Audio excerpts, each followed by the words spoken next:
ஒரு நிலம் வாங்கணும்னா ஈசி எதுக்கு தெரியுங்களா? என்கம்பேரன்ஸ் சர்டிஃபிகேட் நிறைய பேர் சொல்கிறாங்க ஈசி எடுத்து பார்க்கணும்னு. அந்த ஈசிங்கிறது என்கம்பேரன்ஸ் சர்டிஃபிகேட். ஆனால் அது எதுக்குன்னு தெரியுமா?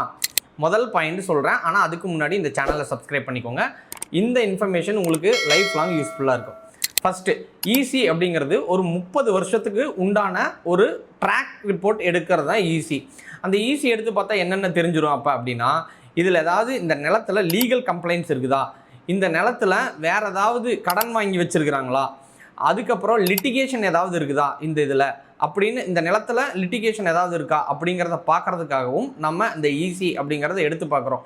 ஏதாவது வில்லங்க சான்றிதழ் அப்படின்னு சொல்லுவோம். இந்த வில்லங்கங்கள் ஏதாவது இருக்குதான்னு செக் பண்ணி பார்க்குறது. பல வகையான வில்லங்கங்கள் இருக்குது. அடுத்தவங்க இடத்த பேர் மாற்றி கொடுக்கறது இருக்குது. நிறைய வகையான பிரச்சனைகள் இருக்குது. நீங்கள் பிரச்சனைகள்னு எடுத்து பார்த்தீங்கன்னா பல பேர்த்துக்கு பல பிரச்சனைகள் இருக்குது.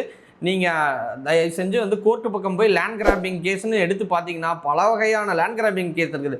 அது இந்த ஈசி சரியாக பார்க்காம இருக்கிறதுனால வர விஷயந்தான்.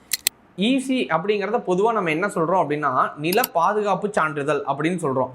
இந்த சான்றிதழ் இருந்தால் தான் நம்ம அந்த ட்ராக் அப்படிங்கிறது தெரிஞ்சு நம்ம வாங்க முடியும். நீங்கள் மிக முக்கியமாக லோனு இதெல்லாம் போகணுன்னா ஈசி கம்பல்சரி தேவை.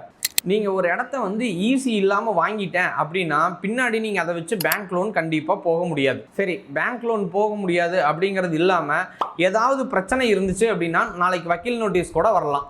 அப்போ ஈசி எவ்வளோ முக்கியம் அப்படின்னு இதுலேருந்து தெரிஞ்சுக்கோங்க. நான் மிக முக்கியமாக ஒவ்வொரு வீடியோலையும் சொல்லிட்டு இருக்கிறது, நிலம் வாங்கணும் அப்படின்னா பணம் மட்டும் போதாது, அதற்கு அறிவும் தேவை அப்படிங்கிறத நான் திரும்ப சொல்லிக்கிட்டே இருக்கிறேன். ஸோ கண்டிப்பாக இந்த மாதிரி யூஸ்ஃபுல் இன்ஃபர்மேஷன்ஸ் உங்களுக்கு அறிவு சார்ந்த விஷயங்கள், நிலம் சார்ந்த விஷயத்தில் நான் கொடுத்துக்கிட்டே இருக்கிறேன். தாராளமாக இந்த வீடியோவை சப்ஸ்கிரைப் பண்ணிக்கோங்க, ஷேர் பண்ணுங்கள். அடுத்து இந்த வீடியோ இருந்தால் நல்லாயிருக்கும்னு எனக்கு கமெண்ட் பண்ணுங்கள். கண்டிப்பாக உங்களுக்கான வீடியோ தந்துட்டு இருக்கிறேன். அடுத்த வீடியோவில் உங்களை சந்திக்கிறேன். Bye by.